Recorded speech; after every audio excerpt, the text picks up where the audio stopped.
gerçekleştirilen 6. Pil Teknolojileri Çalıştayımızın 2. gününe hoş geldiniz.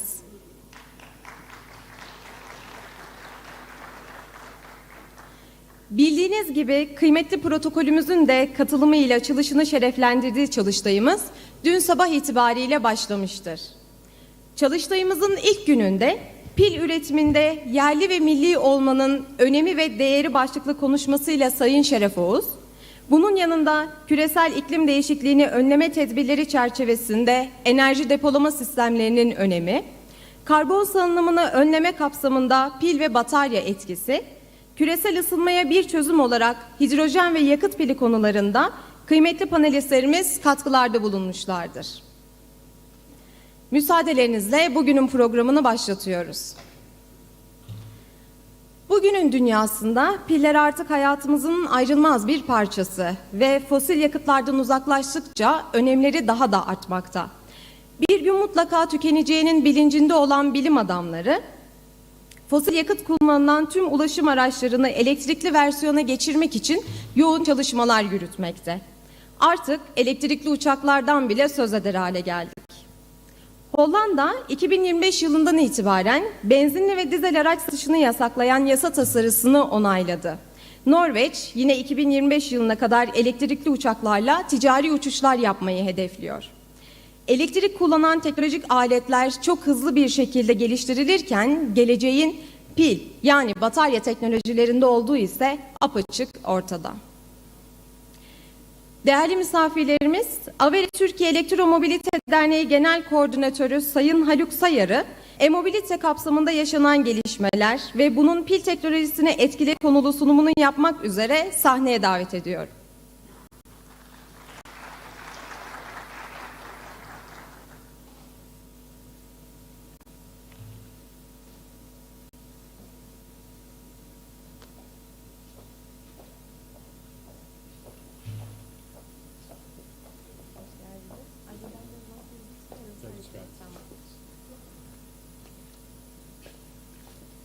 Teşekkür ederim. Bunu da herhalde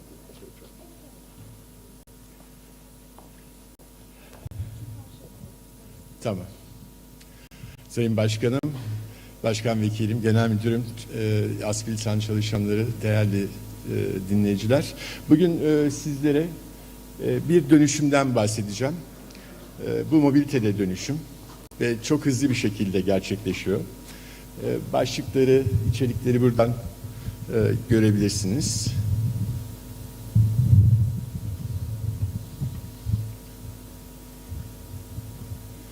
Teşekkürler. Tamamdır, sağ olun. Averi 1978 yılında kurulmuş olan bir sivil toplum kuruluşu. 16 ülkede faaliyet gösteriyor. Biz de 2019 yılından itibaren 15. ülke olarak birliğe katıldık. Dünya Elektrikli Araçlar Birliği'nin Avrupa kolu Averi ve misyonu güçlü bir elektromobilite endüstrisi, enerji tasarruflu ulaşım, sağlıklı şehirler, fosil yakıtlardan bağımsızlık tabii ki. Burada gördüğünüz şirketler de Averi'nin üyeleri. Şimdi ilk başta elektromobiliteyi birçoğumuz artık tanıyoruz, biliyoruz. Fakat yine de biraz size bir tanımlarla ilgili birkaç bilgi vermek istiyorum.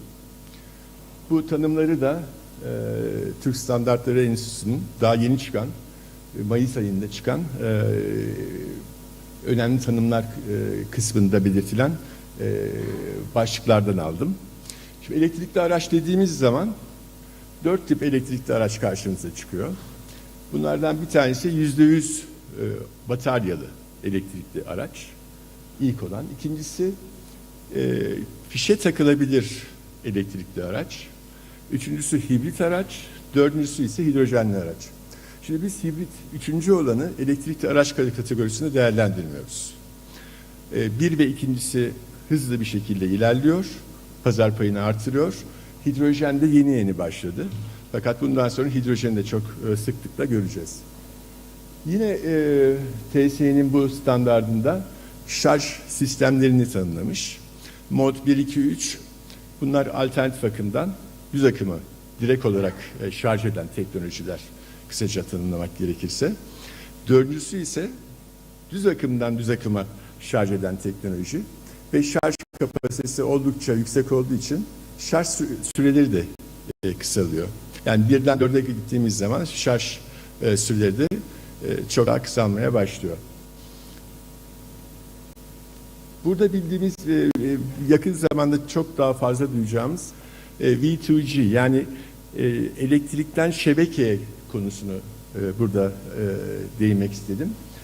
Şimdi biz hep araçları şarj edilecek olan bir şey olarak görüyoruz, meta olarak, güç olarak görüyoruz. Fakat tam tersi de mümkün. Yani araçlardan şebekeyi beslemek de mümkün. Ve bu düşünün otoparkta yüzlerce binlerce elektrik aracın bir arada olduğunu ve elektriği geri şarj etmek yani şebekeyi beslemek mümkün olabiliyor. Bu da çok yakın zamanda hızlıca gelişen konulardan bir tanesi. Şimdi elektrikli aracın tabii ki sayısız avantajı var. Bu avantajlardan bahsetmek gerekirse tabii ki ekonomik. Yani hele bugün baktığımız zaman mesken elektrikle şarj ettiğinizde elektrikli araçları 5'te 1 maliyeti 100 kilometreyi kat edebiliyorsunuz dizel araçlarla karşılaştırdığınız zaman. Aynı zamanda sessiz ve hızla ivmeleniyor. Bakım gerektirmiyor çünkü fosil yakıtlı araçların, içten yanmalı motorlu araçların hareket eden parçası 2000'lerdeyken elektrikli araçlarda bu sayı 20 civarında. Daha birçok avantajı var. Fakat dünyada elektromobiliteye dönüşüm bu avantajlardan kaynaklanmıyor. Nedir asıl neden? Asıl neden fosil yakıtlı yani içten yanmalı motorlu araçların çıkardığı sera gazı ve sera gazının sebep olduğu iklim değişikliği sebebiyle biz elektromobiliteye geçiyoruz. Peki elektromobilitenin daha doğrusu ulaşımın sera gazındaki payı nedir? Bakacak olursak enerji sektörü tabii ki en yüksek paya sahip görüyorsunuz. Bu Avrupa Birliği'nin bir grafiği. Avrupa Birliği'nin ortalamasının grafiği. İkinci de gördüğünüz gibi elektromobilite. Yani daha doğrusu mobilite. Ve bu kısımda %40'la karayolları, otomobiller geliyor. Yine karayolları %34'le taşımacılık yani kamyonlar geliyor. %75'i baktığımız zaman kaynaklı, taşımacılıktan kaynaklı sera gazlarının. %11'i havacılık ve gördüğünüz gibi %11 de deniz yollarında kaynaklı. Dolayısıyla bu mobiliteden kaynaklı, ulaşımdan, taşımacılıktan kaynaklı sera gazını azaltmak için elektromobiliteye geçiş başlamış durumda ve çok hızlı bir şekilde ilerliyor.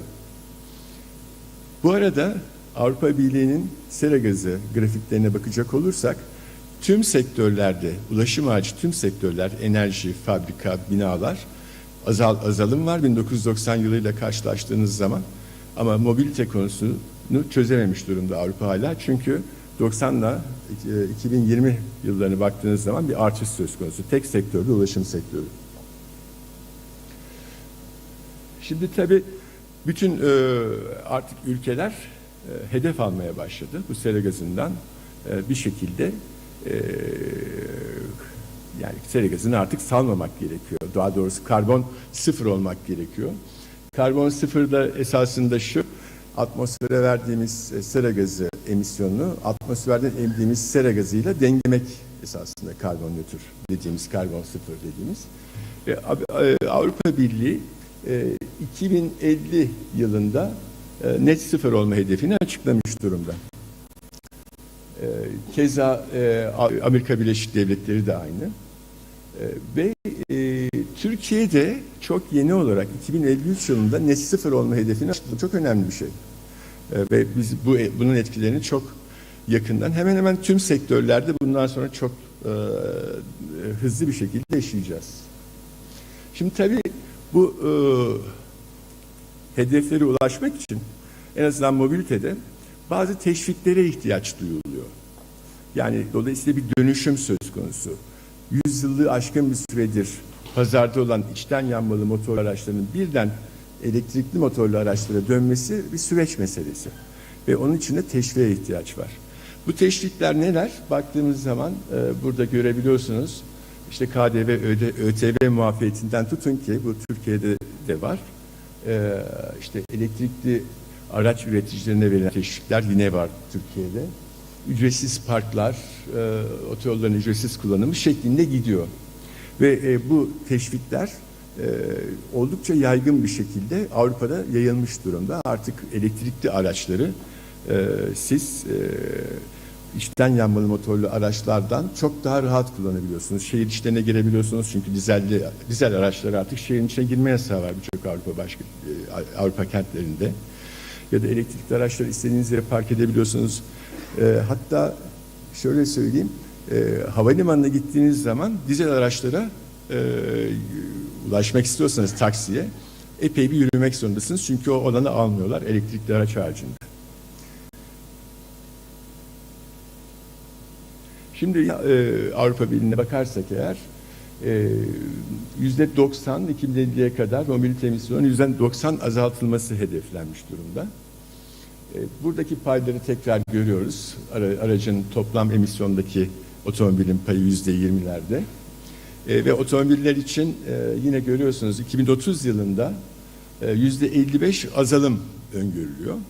Ve 2035'e geldiğimiz zaman tamamen içten yanmalı motorlu araçlar artık üretilmeyecek, kayıt altına alınmayacak ve elektrikli araçlara geçiş yapılmış olacak. Ve sağ tarafa baktığınız zaman şarj istasyon sayılarında da inanılmaz bir artış olacak yıllara sari olarak. Fakat bir konu ortadaki hidrojen dolum istasyonları da bu önümüzdeki 10 yıl içinde artık yaygınlaşmaya başlayacak. Neden? Nereleri için? Daha çok uzun mesafeli ulaşım karayolları için. Şu anda görünen o ki şehir içlerinde daha kısa mesafelerde elektrikli araç kullanımı daha yaygın olurken uzun mesafeli taşımacılıkta hidrojenli araçlar özellikle 10 yıldan sonrasında çok daha yaygın olacak. Şimdi baktığımız zaman inanılmaz bir büyüme var elektrikli araç pazarında ve Çin'in hakimiyeti var. Bu BEV dediğimiz %100 elektrikli akülü araç. PHEV diye gösterdiğimizde fişe takılabilir hibrit araç.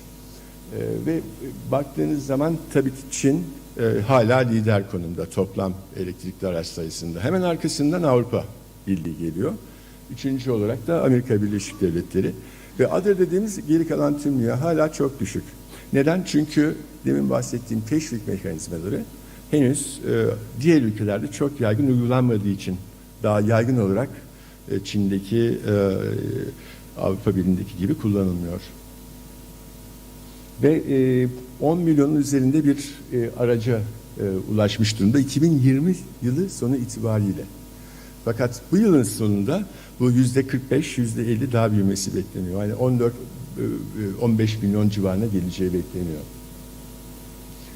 Şimdi tabii ülkelere göre baktığımız zaman Çin çok hızlı bir şekilde ilerliyor, görüyoruz. Avrupa'daki son yıl, birkaç yıl elektromobiliteye geçişte inanılmaz bir artış var.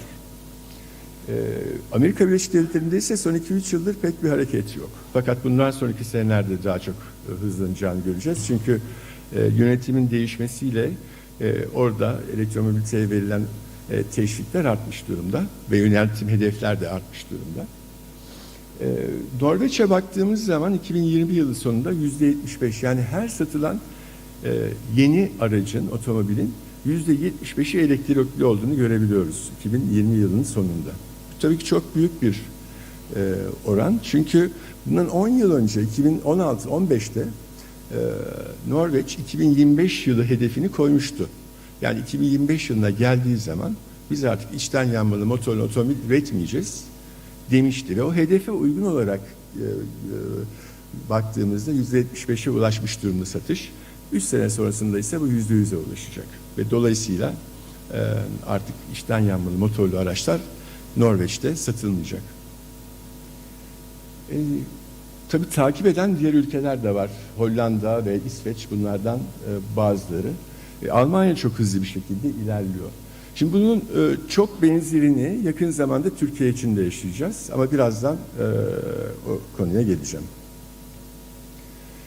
Şimdi akü talebine baktığımız zaman tabii ki elektrikli araç, akülü araç ve dolayısıyla elektrikli araca talep aküye olan talebi artırıyor. Ve baktığımız zaman 2020 ile 2019 arasında %33 bir artış olmuş durumda lityum-iyon piller üretiminde. Ve 160 gigawatt saatlik bir kapasiteye ulaşmış durumda toplam lityum-iyon kapasitesi. Ve elektrikli otomobil pazarı artış oranı bu akü satış oranının %41'ine denk geliyor. Ve önemli kısmı elektrikli otomobilden kaynaklanıyor. Ve bu tabloda elektrikli araçlar için 55 kWh akü kapasitesi, şebekeye bağlı hibrit araçlar için 14 kWh ortalama pil kapasitesi olduğu görülmüş durumda. Dünyada satılmış olan tüm elektrikli araçların ortalaması bu. Ve Çin şu anda pil üretiminin %70'ine sahip. Tabii ki demin de söylediğim gibi elektrikli araç satışındaki özellikle son 1-2 senedir Avrupa Birliği'ndeki ciddi artış Avrupa Birliği'ndeki aküye talebi de inanılmaz şekilde arttırmış durumda. Ve %110 ile bir sene içinde 52 gigawatt saate ulaşan bir artışa sahip. Sadece Avrupa Birliği. Amerika Birleşik Devletleri demin söylediğim gibi sabit 19 gigawatt saat olarak devam ediyor. Peki nerelerde kullanılıyor bu aküler baktığımız zaman? Ağırlıklı olarak demin de söylediğimiz gibi araba ve kamyonetler, daha sonradan otobüs ve diğer de işte mikromobilite, işte forklift vesaire geri kalanlar ne aklınıza geliyorsa. Ve tabii ki yine Çin en büyük tüketici, kullanıcı. Hem üretici hem de kullanıcı. Ve daha sonradan da Avrupa geliyor. Şimdi global pazara bakarsak eğer aküyle ilgili nikel, manganez, kobalt, lityum-iyon pil satış oranı %71. Fakat geri kalan da nikel, kobalt, alüminyum, lityum-iyon pil ağırlıklı olarak.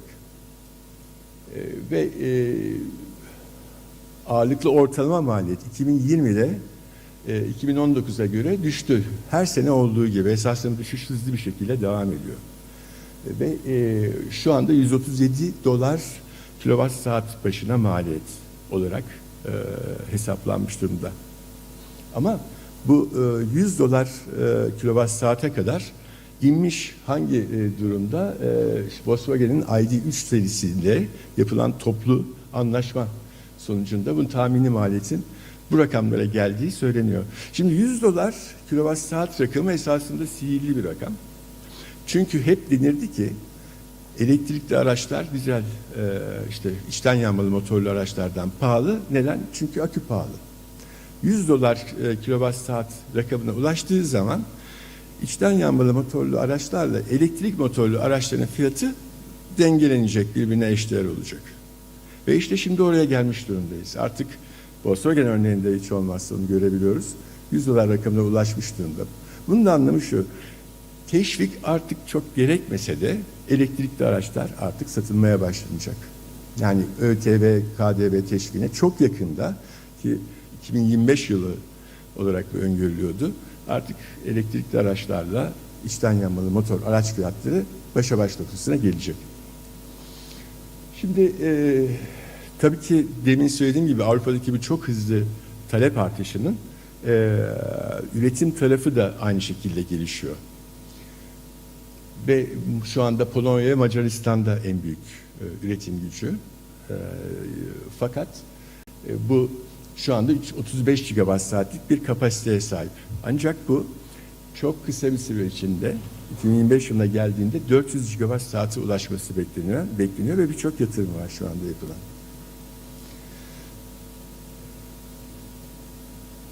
Ve buradan da lityum-iyon akü fiyatlarının nereden nereye geldiğini sağ taraftaki grafikten görebiliyoruz. 1190 dolarlardan 137 dolara hatta 100 dolarlara kadar inmiş durumda. Şimdi tabii içten yanmalı araçlar artık yasak geliyor. Daha doğrusu içten yanmalı motorlu araçlar trafiğe kayıt edilmeyecekler. Nerelerde edilmeyecekler ve hangi yılda edilmeyecekler, bunun grafiğini görüyorsunuz. 2020 yılına geldiğimiz zaman Norveç 2025'te artık yasak getiriyor biliyorsunuz. Yani 25'ten sonrasında siz elektrikli araçları demin söylediğim gibi kayıt altına alamıyorsunuz. Fakat yeşil olarak gördüğünüz ülkeler de 2030'lu yıllarda, 2035 ağırlıklı olarak elektrikli araç geçiş olarak öngörmüş durumdalar ve dizel ve fosil yakıtlı araçları kullanmayacaklarını deklare etmiş durumdalar. Ve Türkiye'nin de bulunduğu açık mavi alanlarsa 2040 ve daha sonraki 2050'ye kadarki olan yılda artık elektrikli araca geçeceklerini taahhüt etmiş durumdalar. Ve bu renkler her geçen sene hızlı bir şekilde değişiyor ve renkleniyor harita.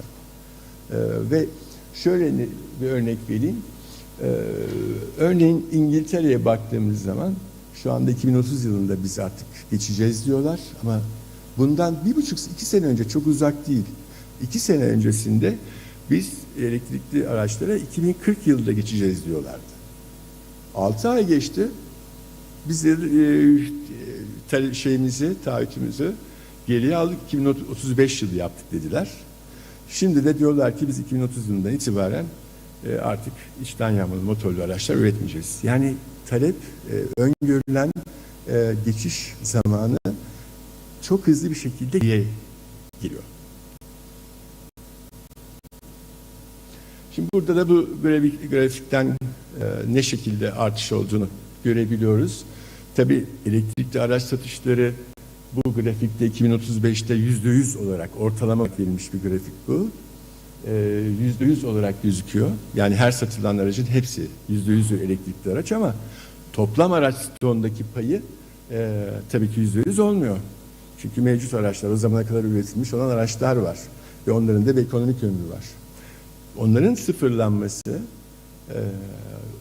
2050 yılları bulacak. Yani 2050 yılı kadar biz esasında içten yanmalı motorlu araçları trafikte göreceğiz. Ama 2035 yılından sonrasında dünya ortalaması bu. Artık yeni araç, elektrikli araç haricinde satılmayacak. Şimdi gelelim Türkiye'ye. Şimdi Türkiye'deki emisyonları inceleyecek olursak aynen Avrupa'daki gibi, Avrupa Birliği'ndeki gibi birincisi enerji üretiminden kaynaklı. En büyük sera gazı salım sektörü, sebep olan sektör enerji sektörü. Bu gördüğünüz sağ taraftaki kırılımsa hangi alana ait olduğunu gösteriyor. Burada da %23 ile ulaştırmayı görüyorsunuz. Yani ulaştırmanın payı enerjiyle ilgili sera gazı salımlarının %23'üne denk geliyor.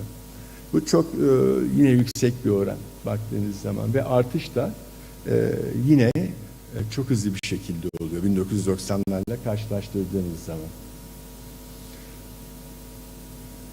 İşte çevrim ve enerji sektöründeki artış 1 numara, bu %288'de 1990 ile 2016 yılları arasındaki artış oranı bu. Ama ikincisi hemen arkasına ulaştırma geliyor %205 ile. Yani 90 yılında araçlardan ulaşım kaynaklı sera gazı salımları 2 katına çıkmış durumda 2006 yılına geldiğimiz zaman. Avrupa Birliği'nde söylediğim gibi bu 1 numara. Çünkü çevrim ve enerji sektörü orada artık bu kadar artmıyor.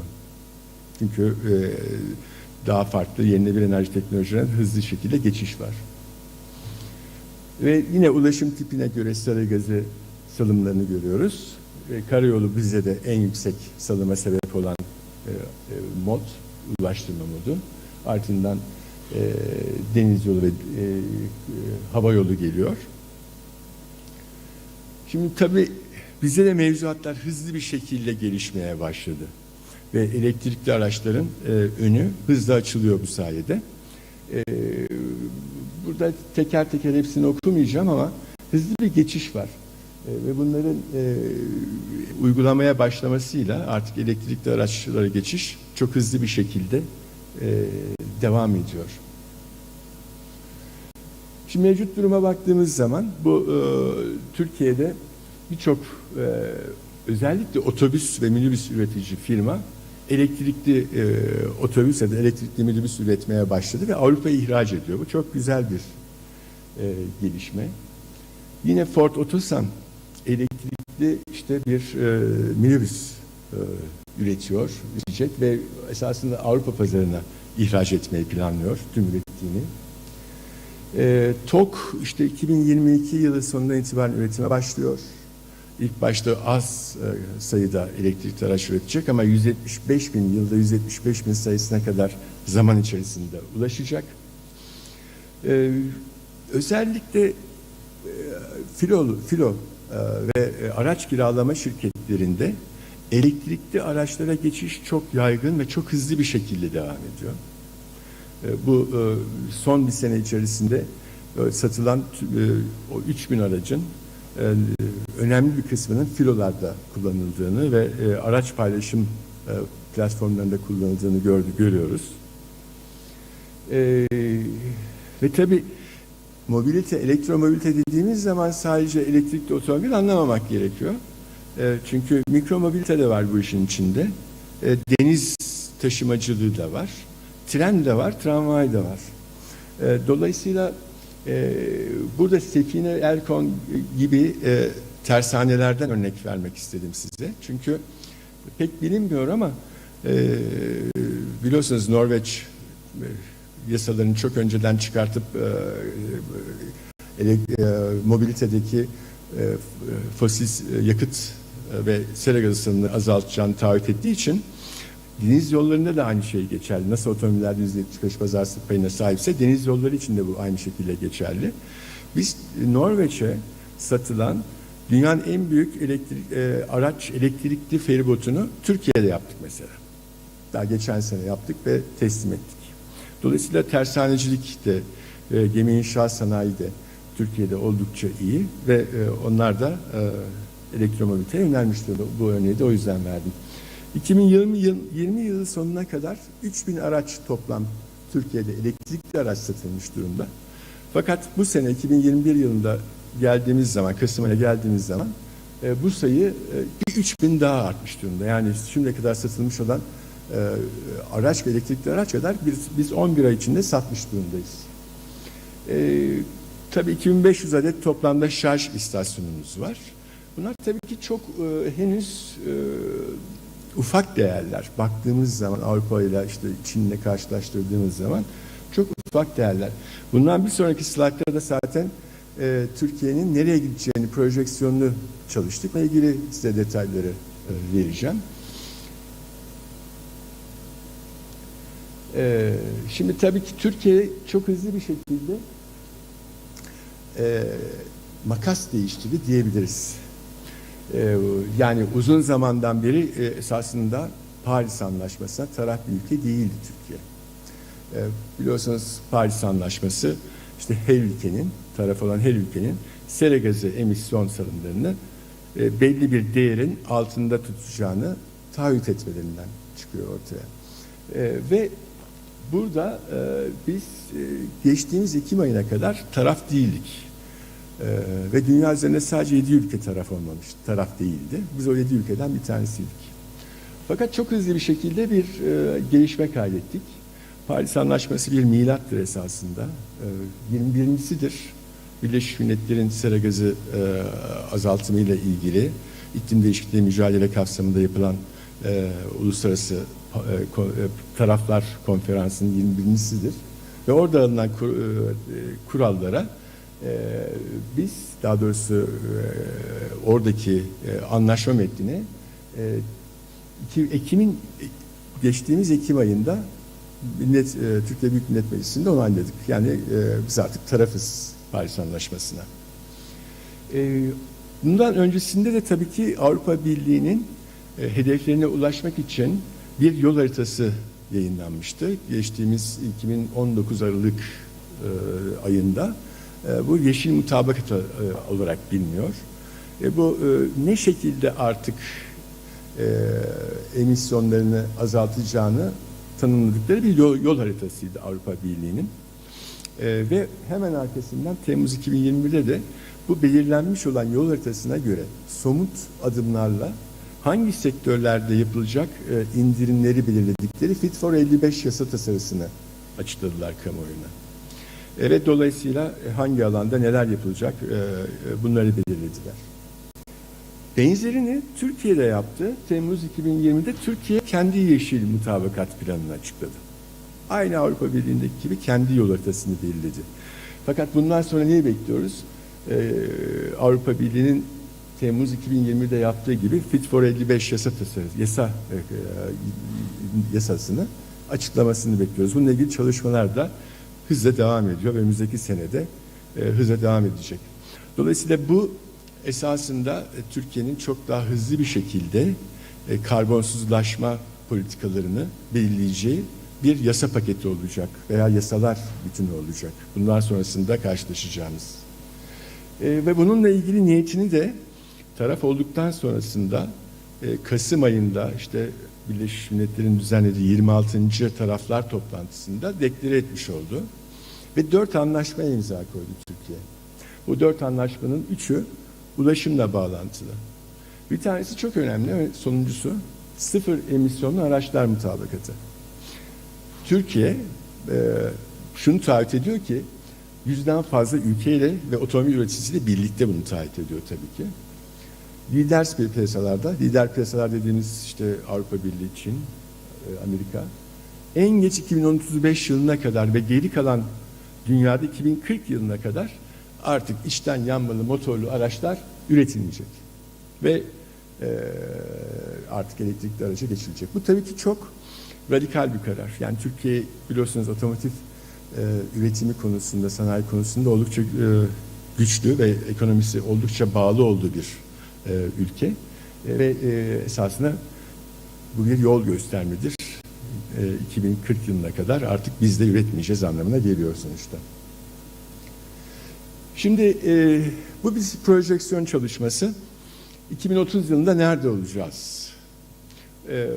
Burada 2030 yılında nüfusun 90 milyon olacağını öngördük. Şu anda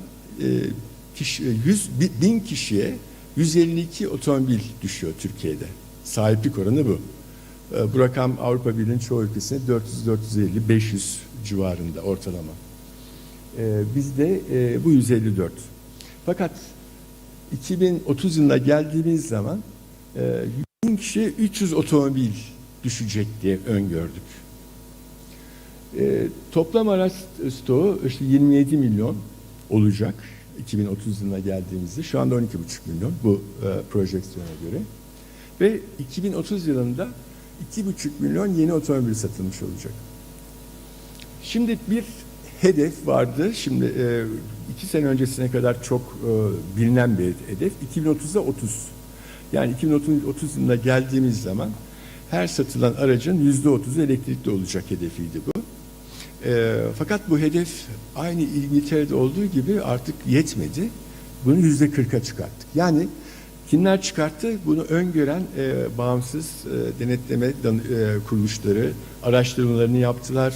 Danışmanlık kuruluşlar, aynı zamanda devletlerin bu konuyla ilgilenen istatistik kuruluşları bu ortalama olarak %40'a geleceğini öngördüler. 2030 yılına geldiğimiz zaman elektrikli araç payının.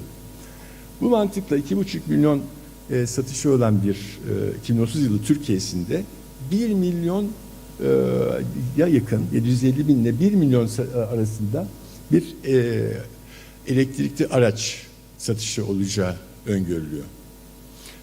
Tabii şu anda 2021 biliyorsunuz 3 bin.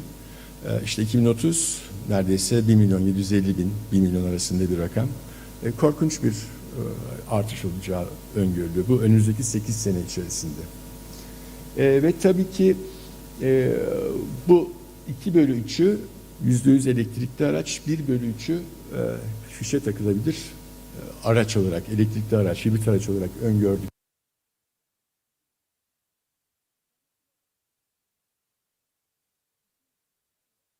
Tabıyla 3 terawatt saatlik bir yılda için. Şimdi Aynı şekilde bu yıl baktığımız zaman 2020 yılı sonunda bizim elektrik tüketimimiz 300 terawatt saat. Dolayısıyla elektrikli araçların neden olacağı elektrik tüketimi çok yüksek olmayacak. Fakat nerede yüksek olacak? Şehir içlerinde, yani elektrikli araçların yoğun olarak bulunduğu şehir içlerinde, park yerlerinde olacak. Ve orada düzenlemeye, altyapı yatırımlarına gidilmesi gerekecek. Yine 2030 yılına kadar toplamda 85 gigawatt saatlik bir akü ihtiyacı olacak sadece elektrikli araçlar için. Ve toplam elektrikli araç içindeki payları %7,5 olacak. Ve gördüğünüz şekilde de şarj istasyonları da eşit şekilde artmış olacak 2030 yılına geldiğimiz zaman. Burada da görebiliyorsunuz sağ tarafta, sağ üst tarafta yıllara göre ne şekilde artacağını. Bu tabii daha parabolik de olabilir. Bu öngörü sabit artış olarak hesaplanmış olan bir grafik. 2030'da %40'a ulaşmak için yapılmış olan bir sabit artış grafiği. Ama sağ alt tarafta da elektrikli araçlarla ilgili şeyi görebiliyorsunuz. Artışı, öngörülen artışı görebiliyorsunuz. TOG'un payı var burada gördüğünüz gibi. TOG ilk başlarda dediğim gibi çok fazla üretmeyecek ama ilk başta 100 bin arkasından 175 bin üretme hedefi var ama 175 bin üretse bile biz 750 bin, 1 milyon elektrikli araçtan bahsediyoruz 2030 yılından. Dolayısıyla daha büyük bir ihtiyacımız olacak elektrikli araçlara. Dolayısıyla artık sözlerime son vermeden önce şunu söylemem gerekiyor. Yeni bir döneme girdik Türkiye olarak. Bu tabii ki elektrikli araçların ne kadar işte ekonomik avantajı, bakım avantajı, işte kullanımla ilgili avantajları olsa da esas elektrikli araçlara geçişin sera gazı salımını azaltmak olduğunu artık biliyoruz. Ve dolayısıyla bununla ilgili Türkiye bir taahhütü almış durumda ve bunun da altına imzasını atmış durumda. 2040 yılından sonra üretmeyeceğiz diyor. Ve bundan sonraki süreçte biz artık çok hızlı bir şekilde geçişi yaşayacağız. Bu geçiş sadece otomotiv endüstrisini ilgilendirmiyor tabii ki. Bunun içinde şarj, elektrik üretimi ve akü tabii ki bunlardaki elektrikli aracın en önemli komponentleri ve orada da büyük bir talep yaşanacak. Ve bu talebi de artık bugünden itibaren hızlı bir şekilde görmeye başladık. Zaten bu son 11 aylık durumda birden 2020 yılına kadar üretim kadar satılan araç kadar elektrikli araç satışı olduğunu da gördük ve bu belki her sene 2 katı, 3 katı artarak devam edecek bundan sonraki dönemlerde. Yeni bir döneme girmiş olduk. Artık hepimiz için hayırlı olsun diyorum ve burada ben sunumumu bitiriyorum. Çok teşekkür ediyorum sizlere.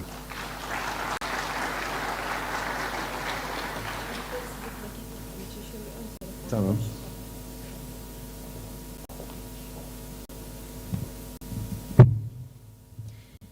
Sayın Haluk Sayar'a değerli sunumu için teşekkür ediyoruz. Sayın Sayar'a plaket takdimi için Yönetim Kurulu Başkanımız Sayın Necati Tekin'in sahneye teşriflerini arz ederim.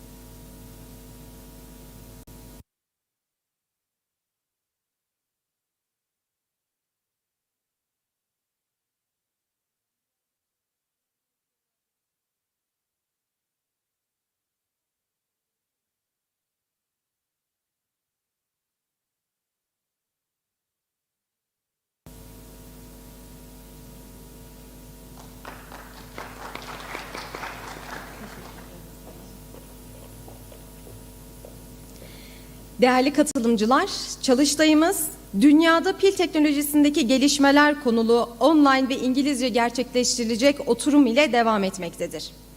Panelimizin koordinatörlüğünü Bilkent Üniversitesi Kimya Bölümü Doçent Doktor Sayın Burak Ülgüt yürütecektir.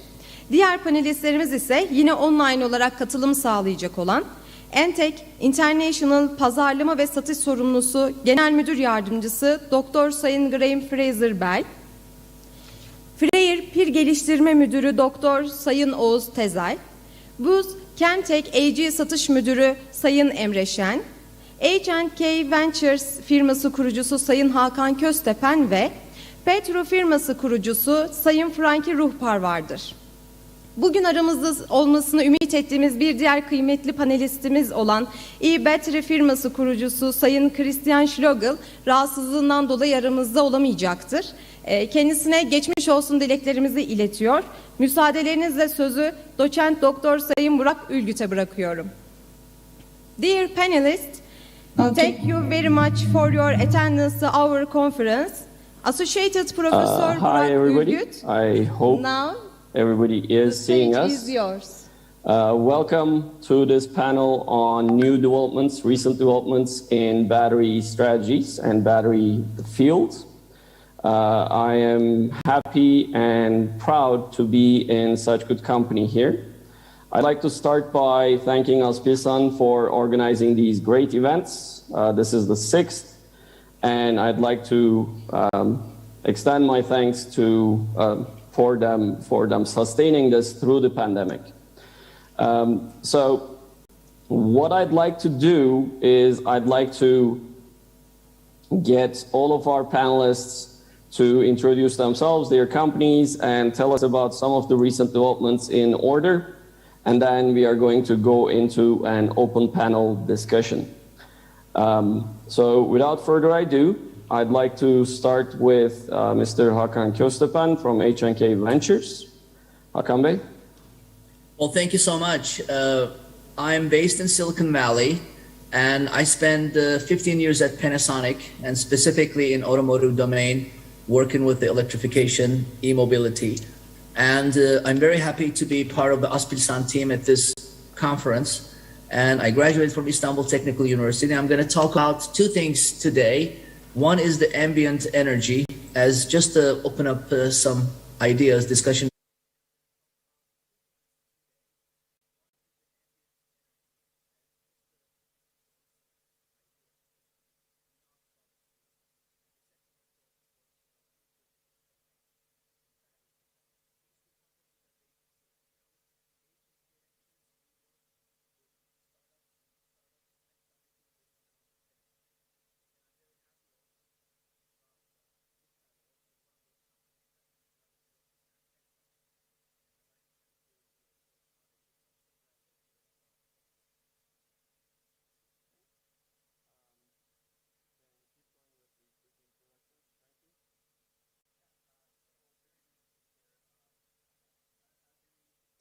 And I've had very successful exits. One of them was, we started with 2 people, and by the time my company was bought by a semiconductor memory company, Micron, I was managing $2.4 billion worth of business, so I kind of grew that company to a large thing. And then from that point, I've moved on and have done a few other startups, and now we're working with my brother Bob on battery management and extending the life of the batteries. You know, I have MS in electrical engineering and an MBA from Columbia and Berkeley. And I have over 500 patents, so I'm sort of a technical guy and a business guy at the same time. Very nice. Thank you. Thank you. Thank you. Bob? Hi, it's a pleasure being with you guys. I'm a professor at California State University for the last 35 years, teaching computer science, computer engineering, and electrical engineering classes. I've been in Silicon Valley on a full-time basis, but I always kept 2 full-time jobs, one being a full-time professor and also one being a full-time employee at Silicon Valley. I was the Vice President General Manager at Fairchild Semiconductor, in charge of IC design for analog design, memory design, digital design, mixed signal designs. Then I was working at Broadcom. I was the Vice President General Manager in charge of all the system on chip design. Then I became the President and CEO of FlexPower, which was a company was designing chargers and and adapters I was able to reduce the size of the charger. The Apple charger that you see, that it's a small little charger, it's my invention. And before that, Apple used to have a very, very big charger, and I reduced the size by almost 70%. The efficiency went from 70% using linear technology to PWM technology, and over 97%. Then after that, I came and worked with Frankie on battery technology. So I've been working in battery technology and power management since 1980s. So that's my background. Thank you. Oğuz Bey? First of all, I thank the Aspizan family for inviting me to the conference and giving me the opportunity to address the session. Yesterday was enlightening, and I'm for sure taking on back many great points. My name is Ahmet Öztezal. I'm the head of battery development at Freyr, which is poised to become Europe's largest battery manufacturer by 2028 with an estimated capacity of up to 84 gigawatt hour. I'm basically working in the technical field so far in the last couple of years, but from this year on, I'm moving towards more business development perspective for the company. Thank you. Okay. And today, and just a little bit heads up, regarding the most significant developments, I believe there are many that I can count and elaborate on for hours. However, there are two that stand out, one of which is cell-to-pack design, so-called blade battery by BYD. And the other one is the manufacturing technology, so-called dry electrode processing. I would like to elaborate on a little bit on these topics. Thank you. Emre Bey? Emre Bey, can you hear us? Okay, there's a problem. Dr. Graham, let's go to you before we go back. You are muted, Dr. Graham. We cannot hear you. Can you hear me now? Emre Bey, yes, but sorry. So let's go to Dr. Graham, and then we'll come back to you, Emre Bey. Thanks for that. Many thanks for inviting me to take part in the Sixth Battery Technologies Center. Very honored. So I've been with Entech for 32 years. I'm the Vice President of Global Sales and Market Development for our lithium separator business. We are one of the world's largest lead-acid battery manufacturers, and we have been producing lithium battery separators for more than 20 years. And I have a small presentation later on, just within 7-8 minutes, to summarize the latest developments. My background is in actually organometallic chemistry. I have a doctorate from Oxford University and an MBA from Rolls-Royce up in Newcastle, but delighted to be here today. Thank you very much. Emre Bey. Good morning, everyone. From Switzerland, I am representing a chemicals technology company called BUS Chemtech. We are located near Basel, and we have been in business for more than 100 years, but lately, after 30s, the company has become a chemical technology company. We are active in many parts of the field, and when you talk about the battery, you are also talking about the chemistry. So I am a mechanical engineer, graduated from Boğaziçi University in Turkey. And today, if I may, I will try to talk about the current state and challenges of the current conventional technology of lithium-ion batteries, because we are somehow related to the supply chain of this battery technology, and maybe a humble glimpse to the future of the technologies. Of course, the participants are much more informed than me, but I will have a look from a chemicals, let's say, or process engineering company point of view. What are the challenges and what are the timeline versus the pretentious, let's say, statements about the electro vehicle market and declared mega factories. So let's, I will be the boring guy, I think, in this case, just to pull the stuff to the, let's say, more realistic level.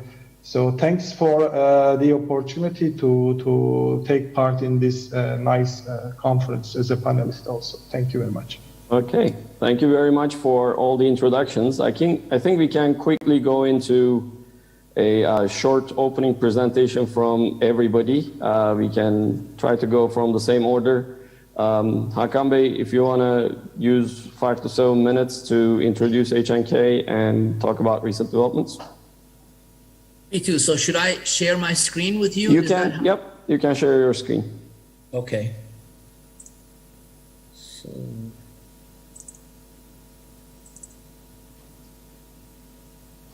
Can you see my screen? Looks good. Okay, great. So HNK Ventures is a Silicon Valley-based company, and my role with Panasonic as an executive director on the strategy, we were looking into very interesting companies. As I said, Bob and Frankie's company is one of them. Long story short, when I started HNK Ventures, our strategy was investment, and we started this with Panasonic, working with Panasonic. I have 5-year agreement with Panasonic. I can't talk, obviously, what we've done with Panasonic, but at the time, we can bring Panasonic into equation. We do fish bones like this. I don't want to get into a lot of detail because we have a little bit of a time issue, but you see it here. There are a lot of technologies coming together, and at the end, fast innovation. We call it 2S up, start up to scale up. That's our process, and Bataroo, Bob and Frankie has been part of this as well. So really quickly, post-COVID world is changing everything. Battery is a big one, energy is a big one, but at the same time, sustainability is a big one too. After Glasgow, 2 weeks, 3 weeks ago, a month ago, the conference, we got a huge push from the US government also, investment on sustainability, power management, efficiency and savings. So I'm gonna go a little fast, talk a little fast. So when we do the technology investments, we do the technology readiness levels. We normally focus on 4, 5, 8, 9. So we don't get into early on 0, 1, and we invest in these companies. And one example that I want to start with is ambient energy cells. I want to start with this because I wanted to explain to you how the world is shifting. This is basically harvesting energy from vacuum.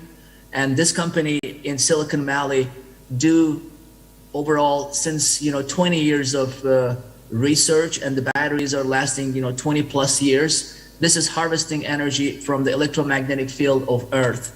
And you see it here, some of the technologies. We can't get into it, a lot of detail. If you want to know more information, I can get to it. We need to have an NDA, non-disclosure agreement. But this is a very interesting technology because some of the samples, the prototypes, has been running for 7 years, generating, like in this case, 0.5 watts. And you don't need to charge them. They're basically harvesting. And this is the latest device right now, and it's been working basically for 7 days, 24 hours a day, 1.4 watts, and it's been almost like 14 months, and now they're extending this as well. Now the beauty of this is, what's the impact? The cars can go 3,000 miles on charge. Of course, these technologies, as far as readiness level, is 4, so it needs maybe 1 to 2 years possibly, but these are the technologies also we need to work with Aspirsan from Silicon Valley, working together. Another technology, again, it's in California. Name of the company is South 8 Technologies. This company is, instead of liquid electrolyte, they use gas. The beauty of this is, if there's a crash, if battery is compromised, the structure, then the gas dissipates, so it's much safer. So it doesn't burn. In Tesla, we had a lot of fire issues, mostly because of the crashes. So in this case, it's much safer. But not only that, now the battery acts differently, so you can use it in aerospace, you can use it in defense, very tough conditions. And they have an IP portfolio. They go into lithium-ion cell. And as you see it here, it's basically the electrolyte is one of the biggest problems as far as manufacturing.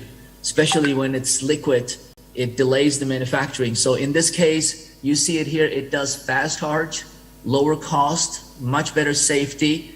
You see all weather, it's minus 60 centigrade, plus 60 centigrade. So the battery is much more, as far as the performance improved. Of course, the manufacturing is also faster too, and recyclability is much easier because you don't have liquid, you have to think about this. Packaging also gets much better. These kind of adjacent technologies gives us a lot of power on the packaging side. And you see it here as far as manufacturing, you don't have to wait for the electrolyte liquid side is, of course, you have to wait for this aging, but if it's gas, it's much, much faster. A little bit of a pictures here. You can look at this presentation, and it's all automated. It's much efficient. And I just wanted to give you two examples. One is very advanced ambient technology cell. The other one is these type of adjacent technologies that you see make an electrolyte gas that improves the battery performance. So I think maybe with that, thank you so much. Thank you very, very much, and thank you very much for keeping it short and quick. And both of them are very exciting technologies. Next up, we can hear about battery from Frankie or Bob. Sure, I can go. Okay. Can you guys see this? It's coming. Hopefully. There we go. Yes. Okay. So yeah, we're basically working on technologies that can improve the usability of batteries in systems. So most people that are working on batteries now are looking at battery chemistry, anodes, cathodes, electrolytes, and we're working on the opposite side, looking at how do batteries behave in systems and how can we improve those.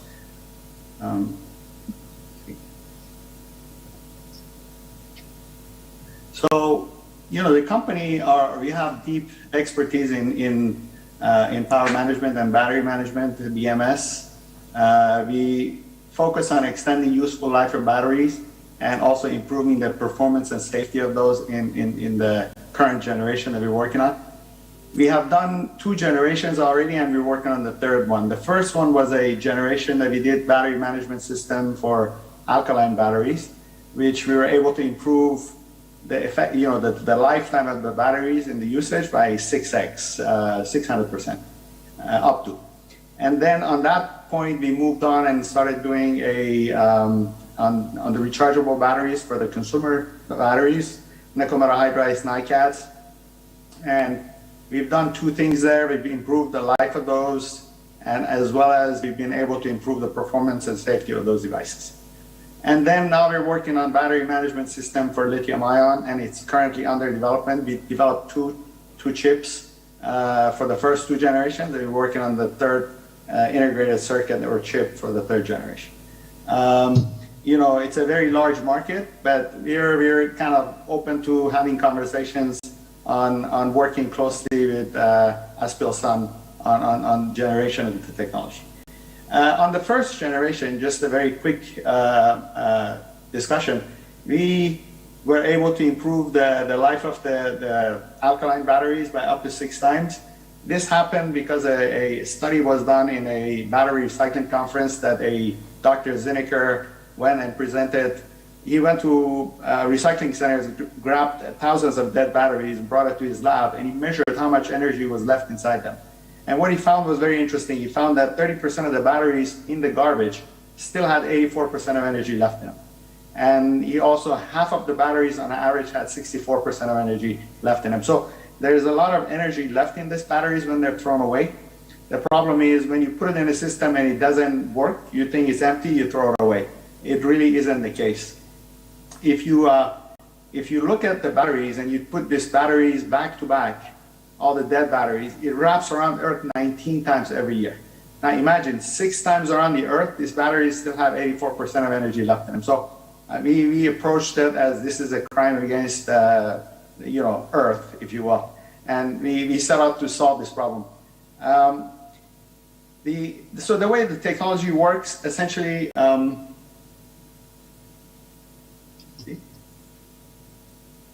so the way the technology works, if you look at the gray line over time, it shows the voltage of the battery. It starts at 1.5, drops to 1.4, 1.3, and so on and so forth.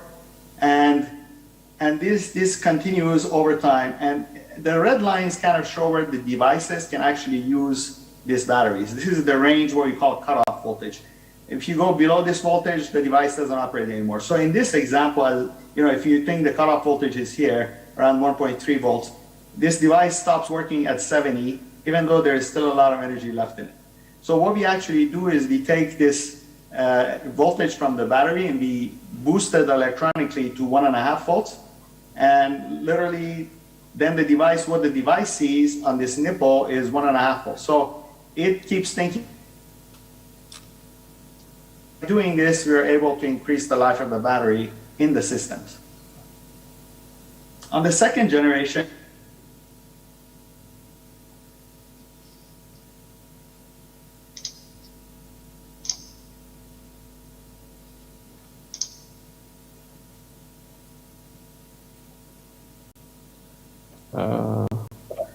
looks like we have a connection problem.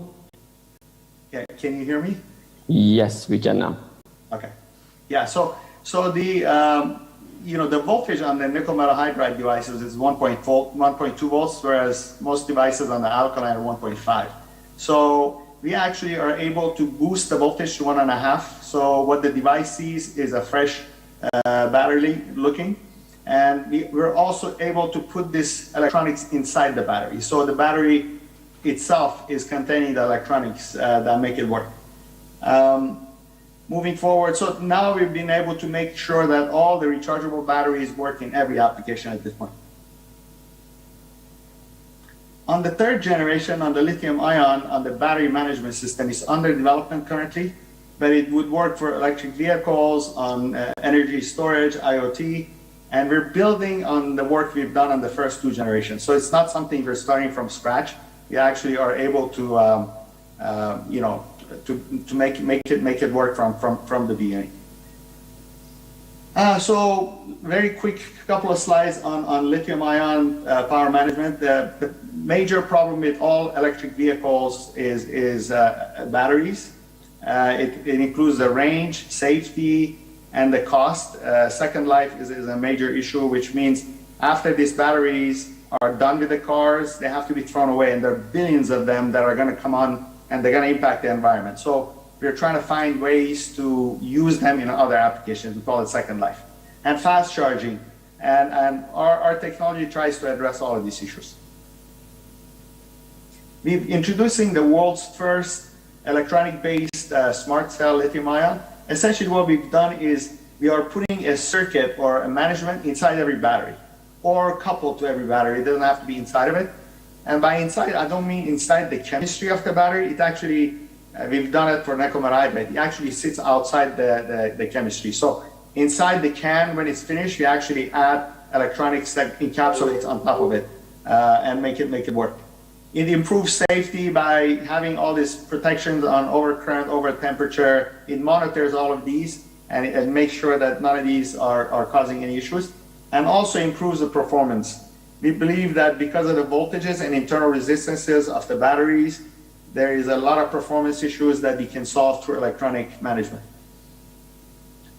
And we've been able to, through simulations on the third generation, what we've done is essentially are able to improve performance by about 15 to 45% of the lithium-ion. Again, everybody's working on the chemistry to improve that, but we are able, I think, in the device itself, be able to use it in a car and improve the performance. Additional benefits, if you're able to do fast charging, we believe we can do about 20% faster charging of this. And if you can use less batteries, obviously it improves the size and the performance and the weight of the battery in the system. And also we're improving the simplification of the charging significantly. The team, I think we just went over, we have a bunch of experts in the field. All of us have been over 30 years of experience in the space. And we have patents granted. We actually entered a competition in China for startups, and out of 682 companies globally that entered, we got first place. And thank you very much. Thank you. And also, Professor, I just want to add one thing. We normally think the battery is a chemical problem, and then we do the battery pack, and then we look at electronics as outside. Battery, Bob and Frank explained, the supercell, smart cell, is the first one that gets electronics into the battery. That's why this was so important for Panasonic, and I wanted to bring this to this meeting because we have to think at the cell level, electronics, chemistry, all working together. Right. Thank you very much. And thanks, Frankie and Hakkında, for the addition. We can now go to Dr. Graham and hear his ideas on recent developments.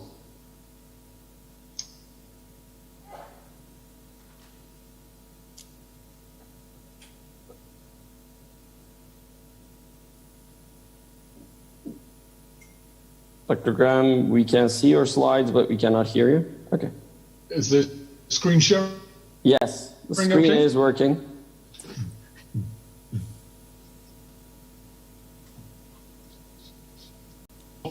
Thank you very much for the opportunity. Really just an overview of what is happening in the global separator developments worldwide.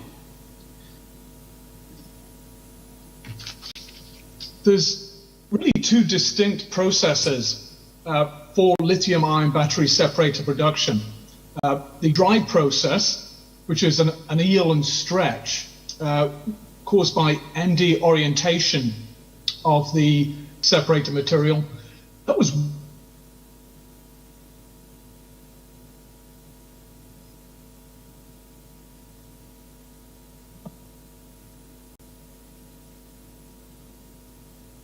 Is there a connection problem? Dr. Graham, can you hear me?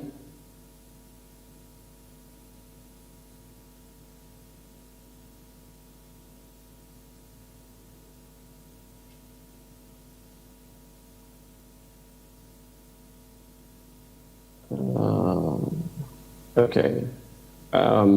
Looks like we have a connection problem with the UK here.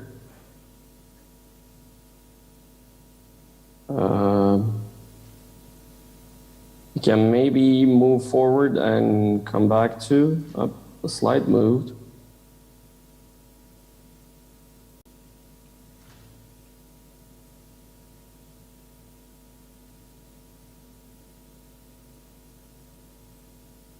Can you hear us?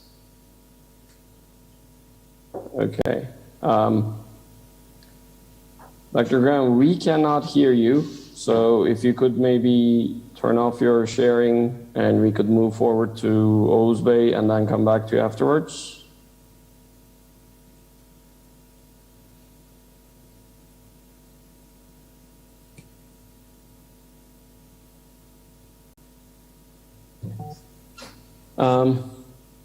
Okay.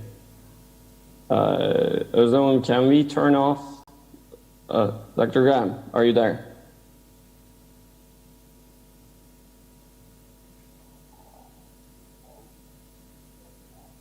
Okay. Graham, are you there? Can you hear me?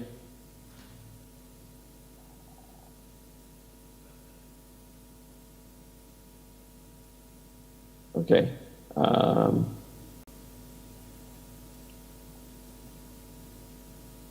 Burak Bey, I think the sharing stopped. We can see you now. Yes, the sharing now stopped. Can we move to Oğuz Bey's presentation while we are working on the connection, Graham?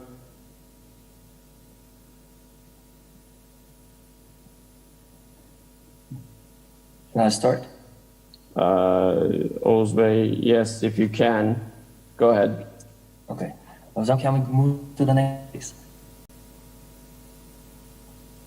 Slide number. How's that? Ozone. Okay, then let me start. I want to revolve a little bit around blade battery design. Let me briefly explain what a black battery is.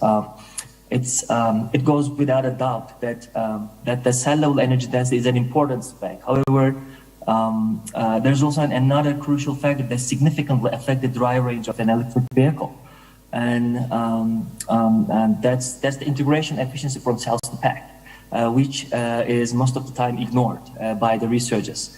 A typical battery pack consists of multiple modules, each containing a number of single cells depending on the application. And you can see that the cell volume and mass represent only a portion of the pack on the third slide as now. There's a good collection of different mass volume ratios, cell to pack, from commercial batteries. The next slide, please. And on the plot, you can see most EVs have a gravimetric cell to pack ratio of around 0.6. This is very startling to think that approximately 40% of pack weight comes from inactive components such as battery management system, thermal management system, and so on. Even more startling is the volume efficiency. That's the volumetric cell-to-pack ratio.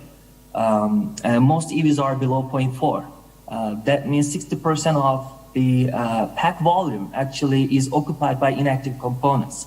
Well, in one hand, we're trying to carve out extra specific energy and energy density by extensive research at the material level. On the other hand, we are sparing 40% mass and 60% volume to inactive components.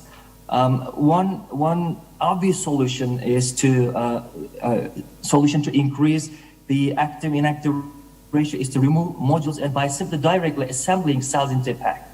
One very good example I can cite is the procedure developed by BYD LFP cells. As you can see on the image, can you just move to the first again, blade battery, the first slide again? Yes, that one. The blade battery consists of a single cell battery with a length of approximately a meter, like 95-96 centimeter, a width of approximately 10 centimeter, and a height of 1.35 centimeter. By the way, these are not the official numbers, but publicly available online. People are breaking down the cell design parameters and just collecting the data and trying to understand what are the commercial cells out there and what are their design specs. The single cells then can be placed in an array and inserted into a battery pack like a blade. BYD in their presentations claim that due to its optimized battery pack structure, off the top of my head, I don't exactly remember, but the volume utilization of the blade battery is at least 50% greater than compared to their previous product. This obviously puts the BYD EVs, which is HEN, is with blade batteries on a par with NFC-based batteries with respect to cruising range. And the pack also provides about 165 watt-hour per kg. This is also estimated. I think it's somewhere between 160 and 170. So as an average, I'm mentioning 165 watt-hour per kg specific energy. That is also about 230 watt-hour per kg more than what it was before. I think at this point, I should also mention that the Chinese government subsidies require at least 140 watt-hour per kg pack specific energy in China. And the blade battery just enables it. And you can see why there's a rush in China to work out LFP cells specific energies, and why all these integrated modules and blade type cells are developed in China in order to get the subsidies from the government. In the beginning of my speech, I already told you that I believe there is another important development, recent development in battery space. And that at least is also passing mention in this speech, and that is dry electrode processing. Much effort and resources have gone into material research so far, while the manufacturing technology received little attention by academia, and traditionally developments in that space were internally done by cell manufacturers. A typical cell manufacturing process, as you may know, you can actually move in the slides, Özlem, to where I'm comparing our, yes, that one, yes, exactly. Typical process steps include slurry mixing, coating, drying, calendering, slitting, vacuum drying, stacking, welding, packaging, and so on. And you can see the cost estimate in the next slide and energy consumption from these steps, and it's pretty clear that the highest energy consumption step is drying and solvent recovery, which amounts to about 47% of total energy consumption. Therefore, I believe that the solvent-free processing techniques, so-called dry electrodes, are the ultimate way to reduce the manufacturing cost. And I should remind you that on average, the manufacturing cost is about a quarter of total cell cost. So the importance of removing solvent in the electrode processing becomes clear. Thank you. I think I was not syncing with the presentation, but I think I get the message across, hopefully. Yes, you did. Thank you. Here's a little bit of sketch from Freyr's cost components in our facilities. We estimate by 2025 the battery manufacturing cost will be about $75 per kilowatt hour. I'm talking in terms of both LFP and NMC towards, and there will be some little differences, even now $10 up to maybe $15, $20 difference. So I'm just taking it as average when I'm giving you the numbers instead of just specifically mentioning this absolute number. I'm just saying approximately. We estimate that we can go as low as $65 per kilowatt hour because of this processing step. I also have to mention that our technology is based on 24M technologies. That's a spin-off from MIT in Massachusetts. The co-founder of A123 is the founder of 24M technology. Thank you very much. Okay, thank you. Graham, are you ready now, hopefully? Should we have a second shot? Let's give it another shot. Let's see.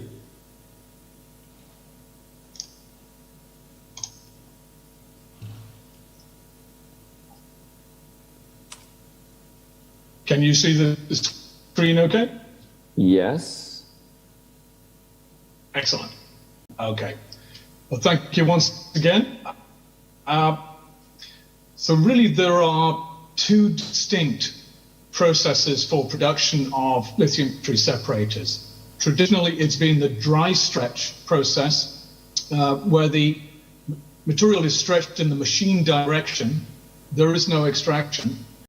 That was predominantly used in the 90s, but now it's been superseded by wet process phase separation materials, where the plasticizer is extracted, thermally induced, and there's biaxial orientation of that material.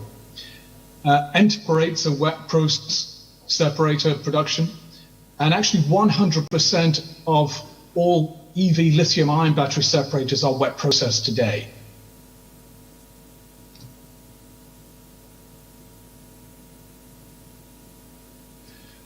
Here we're showing the SEMs of our ceramic coated separators. The first one is a 3-layer, so we sandwiched a ceramic, a wet processed polyethylene, and ceramic, so double-sided ceramic coated, primarily for cylindrical, but with some prismatic applications. But you can see at that top right 1 micron bar, that very homogeneous nanostructured ceramic coating on the material. In the lower right, that's a 5-layer material, ceramic coated, but with PVDF coating as well, to act as the adhesive for laminatable pouch cell applications.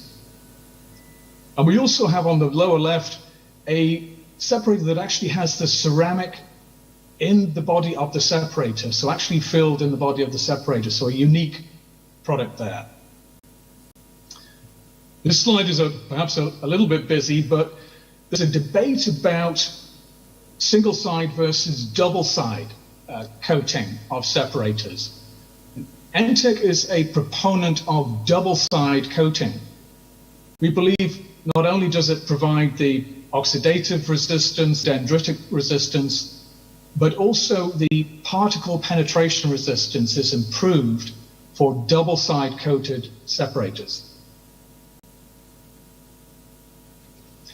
This is simply an SEM of the type of nanostructured alumina that we use compared to perhaps some materials from Korea and China, which showing that much finer particle size. Thermal integrity of the separator is clearly very important in the service life of the cell. And normal specifications are, what is the shrinkage at 120 degrees C for 1 hour? We don't believe that's representative, so we look at 180 degrees C.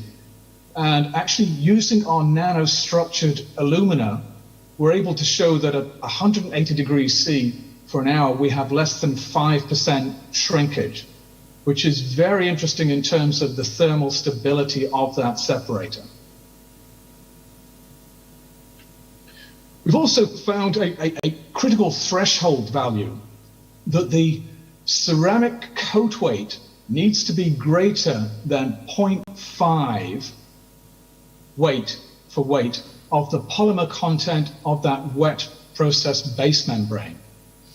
We can see here the SEMs on the left-hand side showing when we have lower than 0.5 basis weight, we have high shrinkage. But achieving that threshold of greater than 0.5, we can see that actually we're maintaining the integrity of that membrane. So, in summary, global trends for lithium separators, we see the base film going thinner from about 9.5 microns average today to perhaps about 8 microns. Porosity increasing to about 50%, and a demand for higher puncture. The ceramic coatings, definitely a move towards mixed boehmite alumina coating, potential inclusion of magnesium oxide for reduced cost, reduced thickness of that total coating, and some potential surface modifications as well. Aramid versus ceramic, we see a shift from aramid to ceramic coating. If we go back a few years, 2-3 years, aramid coated separators in EV applications represented about 25% of all usage. By 2025, we estimate it'll be less than 10% of all EV separators will be aramid coated, 90% or more will be ceramic coated. And the adhesive coatings, we're looking at reduced thickness, multi-layer, novel adhesives for that growth in the pouch laminated cells. Really just a snapshot of where we are in the UK. We're based in Newcastle. We already have our separator production facility in Newcastle. That's actually 6 miles south of where British Volt intends to be and 9 miles north of where Nissan AESC is. So we're actually central in the lithium battery hub of the UK, and that positions us as a regional supplier into Europe and hopefully into Turkey. So thank you very much. Thank you, Graham. Nice to hear where the separator industry is going. Unfortunately, we could not get Christian Schlogel here today because he is recovering from COVID, him and his family. But Hakkında is going to sub in for him and do his presentation, so we could go back to the US before we come back to Switzerland.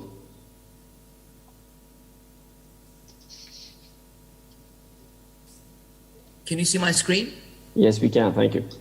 Okay, thank you so much. So e-battery systems is, as Professor Burak explained, from Austria. This is one of the companies we invest as H&K Ventures in bringing them to the US. And I'll go very quickly. Here is, Christian. He has been the leader in Austria and Germany with the Chrysler Institute. Then he sold the company now with the EBS. And we're also encouraging very much these kind of companies that we invest collaboration with, let's say, Bob and Frankie. So our goal is from Silicon Valley, bringing the key people like Bob and Frankie, Supercell into EBS and working them together. That's what I think Aspilsan would be a good team partner in this development. You see it already. This company does a lot of products for Airbus, Honda, Daimler, and other companies as well. Their expertise is battery packaging. They have these products, and these are very robust, tough battery packs. You can basically use these in hard, conditions, extreme temperatures, and they're almost, military built, very tough, rugged devices. At the same time, you see it here, what they do is they bring the battery technology, and cell could be from anybody, and then they have their packaging, liquid cooling on top of the cell, and now as integrating to all of them into this kind of packaging, one of the big thing is module technology. How do you integrate them into this kind of module? Then they have battery management systems, EBS into it, and of course, in that now we want to get down to cell level and look into, as Frankie explained, information, voltage, current, charging, all that information at the cell level. So the combination of e-battery systems and supercell, we believe, is going to make a lot of difference, as you see it here. And of course, you look at the battery density, energy density higher. This e-battery systems has one of the highest densities. As you look at this here, even better than Tesla. This is not for Tesla's 4680, the new battery with Panasonic they're working on. So I expect this will shift a little bit starting 2022, third quarter. But as you see it here, the performance packaging makes a big difference, and e-battery systems is one of the leaders. They have active projects. They are also into Daimler, Porsche second-held batteries. They take them from the Daimler and they repurpose them. So in that sense, as Frankie explained, that's another big market, could also be available for Turkey too. And you see here some of the packaging, some of the technology overview at the cell level, at the module level, and of course at the integration level and the battery management system level. So from our point of view, we look at these key companies, key technologies, bringing best of the best. And then of course we can always go back to Panasonic, but in this case, Aspilsan is becoming very important player in this domain. So I think bringing all this and talking to Ibrahim Bey, making all these integration point in Turkey could be very valuable. Some of the packaging ideas, just to simplify some of the pictures, CAD drawings that I wanted to show it to you. You see it here how batteries are modular. You can swap them, you can replace them. And also you see here the liquid cooling, active thermal management. So this extends the battery of life. One of the things for the batteries, the biggest is, as you all know, degradation is the temperature. So you have to have the right thermal management. And at Panasonic, we spend a lot of time with Tesla on this.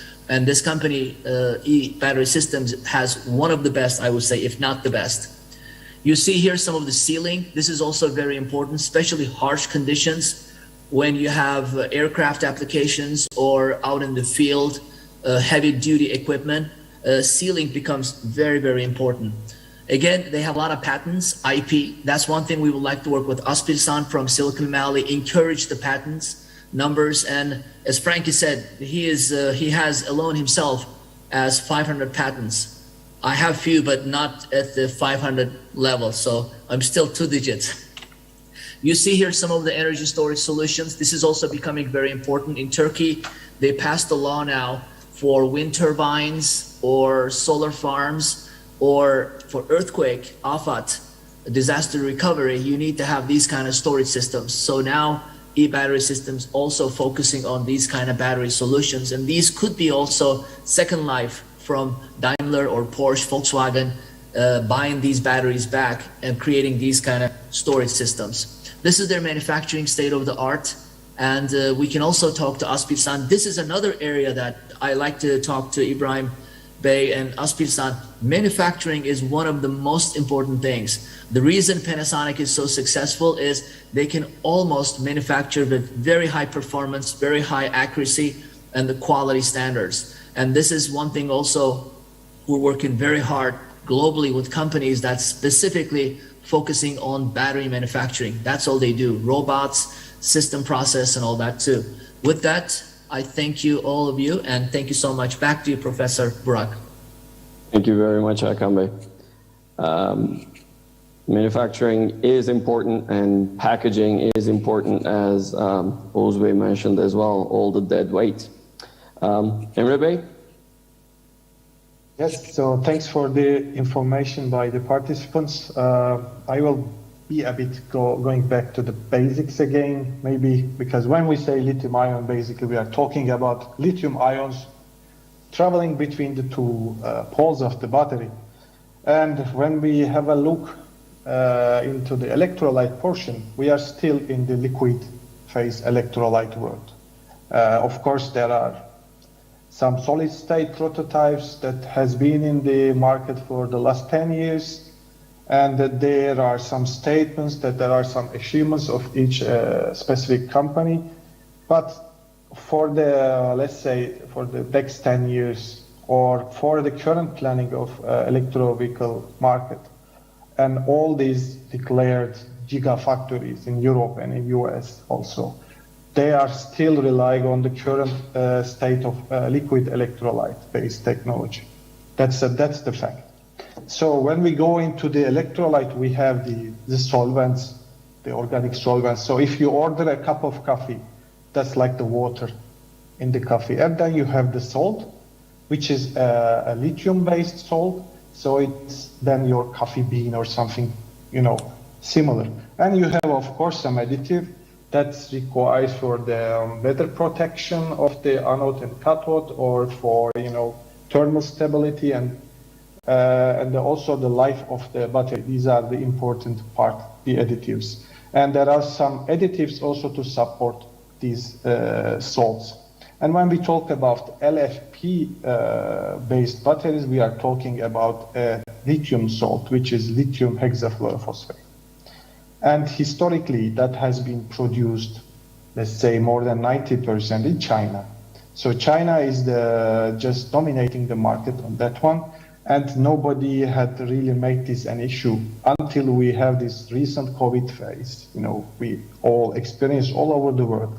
And due to the issues, of the supply chain, and some countries, of course, as their choice, they wanted to protect the internal market, internal production environment, and they were not so, let's say, happy to export as in the same pace that they were doing in the past. So this affected a lot of things on the prices of the commodities. And when it comes to the batteries, the salt is maybe the most important one, because you are enabling the lithium ions to float in the electrolyte. And what we have observed in the lithium hexafluorophosphate itself is an increased price that's like quadrupled. The average price was about 15 to 20,000 per ton. Now we are talking about 80,000 per ton. So I think the FREYR will appreciate that there is a big impact on the battery cost, and versus the declared pretentious plans about the let's say, making the EVs more widespread. So this is, of course, we can see this as a temporary issue about supply and demand, maybe, but this is also has first of all a scientific, and second, from infrastructure point of view, this is a bottleneck for the future applications of batteries in general, and in specifically the electric vehicle market. So what is going on now? We at Buz Chemtech are now offering this LiPF6 technology, and we are the only one outside of China as a company, as an independent technology supplier. And we have been approached by very big chemical companies, and now we are working with them to produce this chemical outside of China, because it has been observed during last 2 years that is really the way it should be. And now the countries are trying to, let's say, cover this strategic chemical as much as in their own, let's say, territory, or let's say in European Union-wide. European Union is providing several subsidies and support to the companies who wants to invest into this field. So LiPF6 is important. Of course, the LiPF6 has some issues about the safety, because it can, if you observed a news about Tesla car, how fast it's burning, and that's due to basically to this salt. This LiPF6 salt is not, although the manufacturers are taking new measures, introducing every day more innovative measures, but that is the fact of the chemical itself. So we cannot change the chemical properties. There are some additional lithium-based salts which could, improve the LiPF6, like LiFSI or LiTFSI. But then again, coming to the reality, these are the manufacturing costs of these specific salts are 4 times bigger than the LiPF6, and LiPF6 is already very expensive chemical to produce during today's conditions, of course. So when we are talking about the improvement of the batteries, of course, we are talking about how to manage the cell. This is important, and Hakan Bey explained it very well. But there is another arm that they should work together. That's the chemistry. And I hear really nice news about every day, very speculative news about new technologies, new inventions about the batteries. But this should be really then afterwards supported, first of all, with a industrial scale application. Because if we want to replace or if we want to have a paradigm shift in the battery industry, then this should be well supported with a process that should be applied in an industrial scale, that should be OPEX and CAPEX wise, really attractive for because that's at the end, this is trade, and then the investor will look after their profit. And this should be, of course, should be in line with the supply chain of the raw materials for this application, new applications, let's say. And of course, it should be easy to transport. There are a lot of parameters when we are talking about new technologies in batteries. So I am not pessimistic. I think this solid state will come within next, 8 to 10 years. Maybe it's not good to talk too much biased or prejudice, when you are talking about science and technology. But just looking at the normal pace of the industry, I think we will see some solid state applications in a wide scale in 8 to 10 years.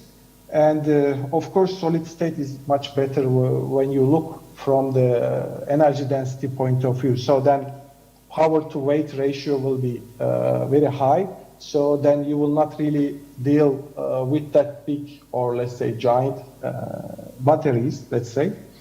But there is some way to go, and it will be, of course, more safer compared to the LFP base, because then there is not the issue of, this flammability.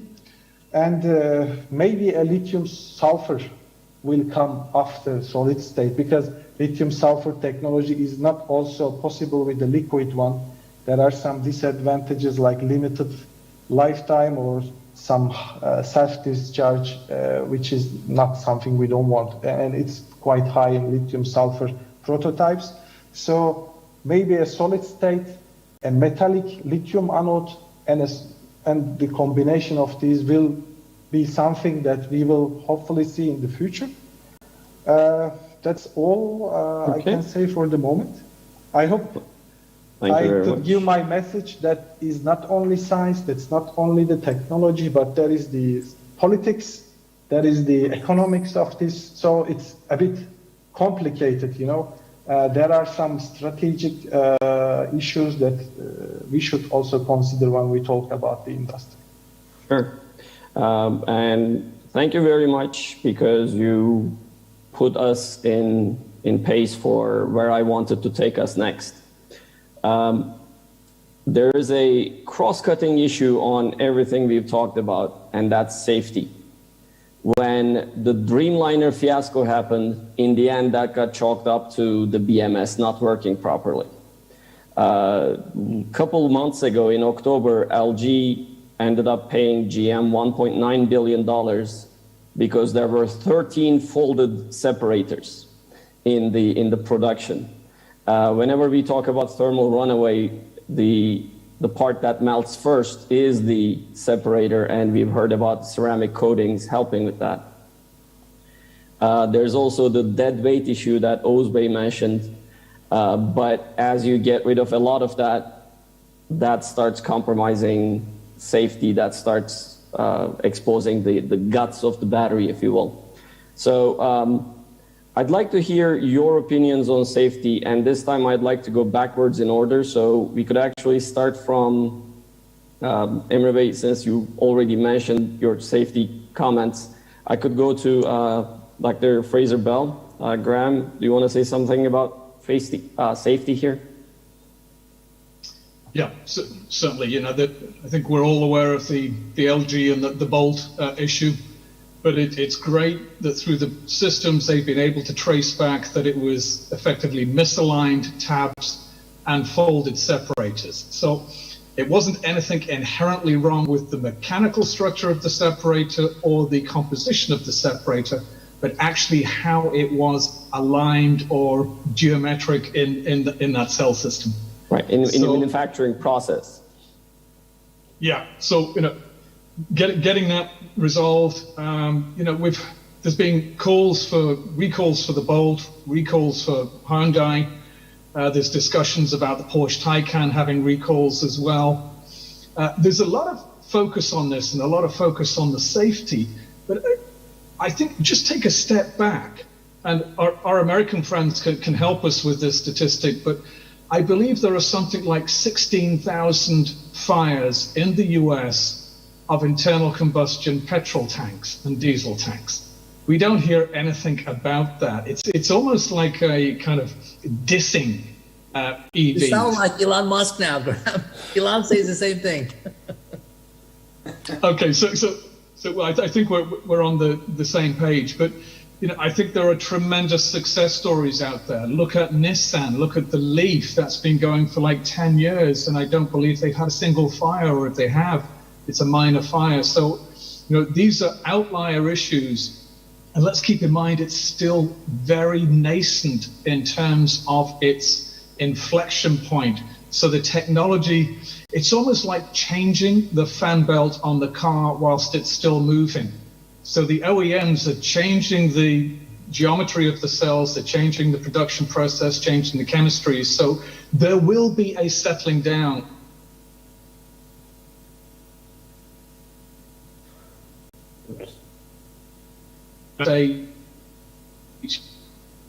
About how that can address the safety issue, but probably we'll come back to solid state in a separate discussion a bit later. Okay, thank you. Uzbek? Well, when it comes to safety, I'd like to work out the reason for this incidence. Actually, there's a lot of pressure on cell manufacturers. They need to be quick, they need to be fast in adopting new demands from the OEMs, and they need to at the same time do this at a reasonable price. And the market is growing so fast, and the OEMs are signing agreements for the next 15-20 years with battery suppliers.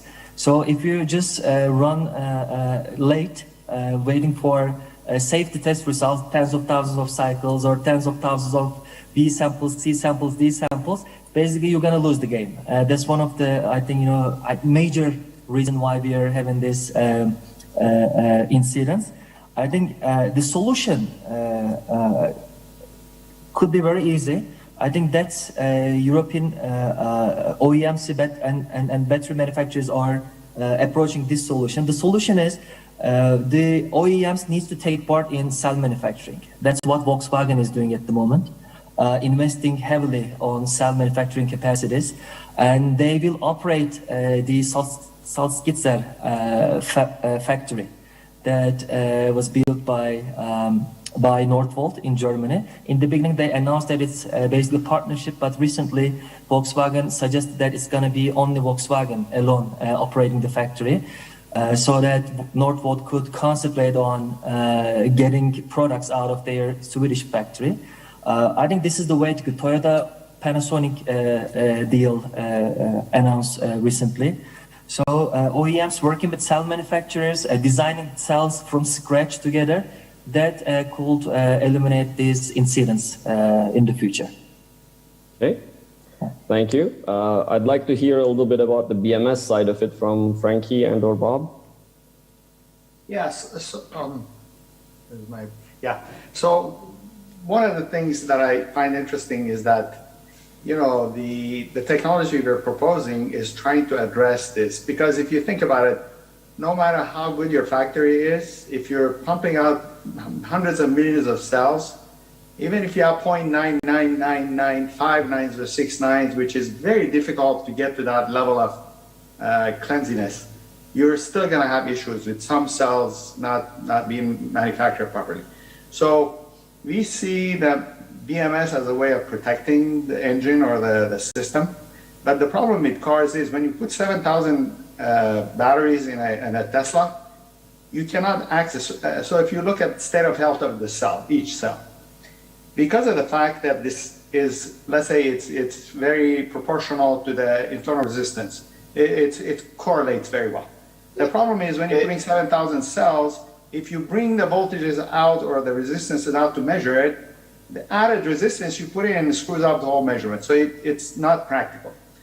So what we're doing with our technology, having a battery management system inside the cell, sitting right next to the cell, we can actually watch the cell, and anybody who's got cells that have gone crazy knows that, you know, cells don't go from good to bad in one shot. It takes a while.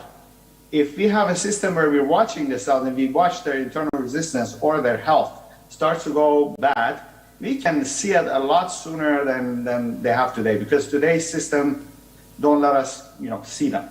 So that's one of the things that we think we can improve the safety. On top of all the manufacturing improvements that's being done, they cannot get to zero. So this is kind of like the secondary protection. Secondarily, I would say on the solid-state batteries. Solid-state batteries seem to be the holy grail of safety, but one of the things they do is the internal resistance to the cell goes up in a solid state. And we've shown through all of our simulations that this internal resistance is going up by significant amounts, would create operational issues. So the ranges get impacted by you know, transient currents you draw from the cell. The voltages drop because of these internal resistances. So again, we're coming up with technologies to overcome those. So I think it's going to be a partnership between better manufacturing processes and better control, as well as on the electronic side to help, you know, get over these issues. Thank you. Bob, is there anything you want to add? Yes, I guess I was on mute. I guess one other thing is that we are sitting inside the cell and watching and monitoring the temperature as well. As the temperature goes up, you know, we'll just shut things down. You know, and you separate the load from the battery. You definitely going to be able to protect the battery from not exploding as well. Sure. Okay. Hakan Bey, words on safety. Right. So early days with Panasonic, we had issues with Nokia when Nokia was Nokia on the lithium-ion batteries. It was a big problem on computers, phones. So I was part of the team. We went to Finland to apologize. And for Japanese, it's a big deal, right? You apologize. So we had this huge months and months in studies and everything. It was a big effort. The problem is, number one, it's a material issue. Number two, it's a chemical issue. Number three, it's a manufacturing issue, but also it's electrical system issue, and then it's environmental issue. So when you look at all these elements and do your 8Ds and go down to the cost, first of all, you have to get down to cell level. And that's what we like, what Bob and Frankie are saying. You have to be in the cell, you have to be monitoring the cell. Especially, we used to say mission critical systems, but now every system is mission critical. Every vehicle is, even phone is a mission critical. So in that sense, you have to get down to cell level. That's number one. Number two, very quick solution for the lithium ion. That's why we invest in this company, that you have to get into electrolyte instead of liquid. Although I understand what was said and I respect that, but you have to get to the gas electrolyte. That gives you a lot of flexibility. That gives you a lot of efficiency, not only safety, but also performance. Unfortunately, you have to find a solution is good for safety, but also it gives you performance improvements. Once you do that, then it becomes much better solution. So I think it's a complicated problem, but I think Aspilsan's advantage is now they have a sort of a clean sheet. It's not like Panasonic, years and years and years this experience. Sometimes in Panasonic, it's very difficult to change things because I would come back with new ideas. They would say, we've never done this. And that's what I say, we want to do this. But for Aspilsan, it's a fresh company, it's an exciting time. So I think we can bring all these know-how into Aspilsan. That's why I think it's exciting. All right, thank you. We've all made comments about solid state, and we are running short on time, but I do want to do one more round talking about solid state. Now, QuantumScape has been on the news, but I'd like to point out that it's only half solid state, right? Half of the electrolyte is liquid, the other half is solid. And the internal resistance, I've read somebody calculated from their recent data that it's about a factor of 100 higher than the liquid electrolyte. So that creates issues with managing, with heat, and with drawing high currents and all of that. However, I'd like to start from Hakkında and ask, QuantumScape or not, whatever material, do you see solid state making to the market within the next X years? Right. First of all, I would say two things. One of them is Bill Gates invested in QuantumScape, so that's a big news, right? The technology, we've invested a lot of time analyzing it, but there are other companies like Amprius is a one that has much higher power density, much better architecture. So I would definitely say there are others if you want to do solid state. Now, solid state will happen because Toyota 2026 announced they will go solid state. Panasonic has a lot of activity on solid state. So one thing that we have to be very careful is Aspilsan, not only lithium, but we have to consider solid state as well. And there's a smooth transition.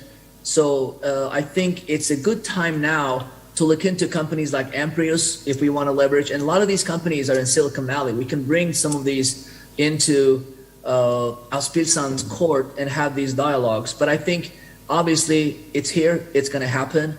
Is QuantumScape the solution? I don't think so personally. And their stock is not doing well. Some of the performance are not doing well. I would suggest everybody look into this company called Amprius. I think they're very interesting. We haven't invested in them, so we don't have any conflict of interest, but obviously that's something I'd like to share with you. All right. Bob, Frankie, solid state. I'll go first. Like everybody else said, there is a lot of hype on solid state. We've actually worked with battery companies that are claiming to do solid state cells, and they're raising a bunch of money, and it's nowhere near playing prime time. So I would think they're probably at least 5 years away before getting into something serious, if they're lucky. I think we're looking at somewhere between 5 to 10. Because there's so much money being poured into it, eventually somebody's going to get it to work. But I think one of the things is, once they get it to work, then they would run into these problems of performance. Because as an example, AAA in the US did a study that they look at a lot of different cars and ran them in a very cold environment, and they got half of the range, 50%, they lost 50% of the range. That's because the internal resistance of the cells go up. Now, if that's any indication, solid states are going to be almost as bad as very cold temperatures. So, once they get it working, safety is good, but all of a sudden they lose half of the range, which is unacceptable. And I think we're kind of thinking how to get around those issues with our technology. Right. Bob, did you want to add anything? I think Frankie said it all. I fully agree that I think at least, it's going to be by 2030 before you get any mass production. You may get in about 5-6 years some samples, but as the safety may be improved. But at the same time, I think the BMS that we are that we are designing is definitely going to be able to work with solid state, and also the shortcoming of the internal resistance increase will be compensated by our design of smart cell. Okay. Thank you. Graham, your ideas on solid state? Yes. Look, if we look at the OEMs and their horizons, what they are going to produce and make in 2025 is already decided. Right. So there is no short term. I do believe, solid state, which is an all-encompassing nomenclature, really, will come into the mainstream, perhaps 2030s, just after. But in niche applications, perhaps, aerospace, VTOL, defense, where the particular benefits of, the power to weight ratio helps. But if we look today, it's probably TRL2, if you're lucky, and MRL 0 to 1. So also when I see these claims that, it's going to be lower cost than liquid electrolyte, look.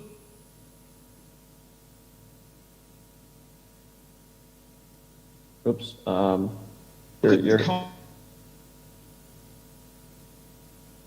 think. Yeah.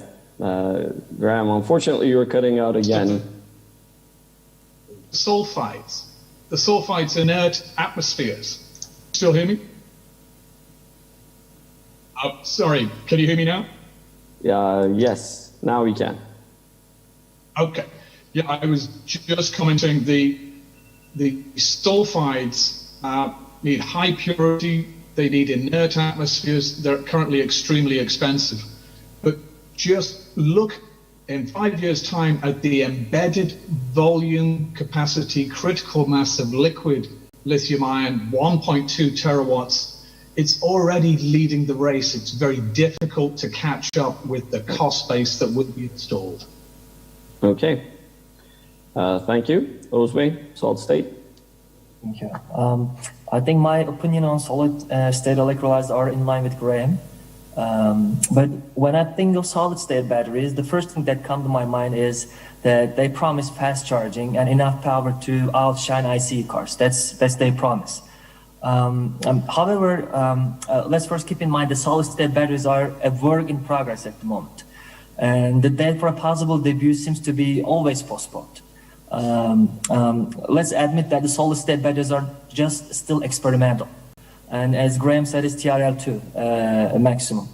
And solid state batteries are not flawless. Capacity fade occurs after a number of cycles due to dendritic growth that can pierce the separator and short circuit the cell.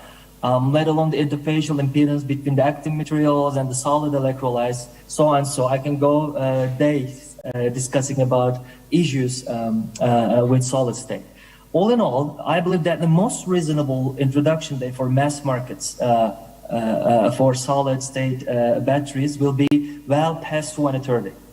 And this may cause some concern for electric car manufacturers and enthusiasts, because we all know that they must be affordable by then, by 2030, for an average person. Otherwise, EVs cannot be mass adopted. We hear that by 2030, the latest countries like Norway, the Netherlands, and Britain will ban the sale of new gasoline and diesel cars. Manufacturing countries like France, Germany, Italy may follow the suit, although Germany recently seemed to have warded off such scenarios.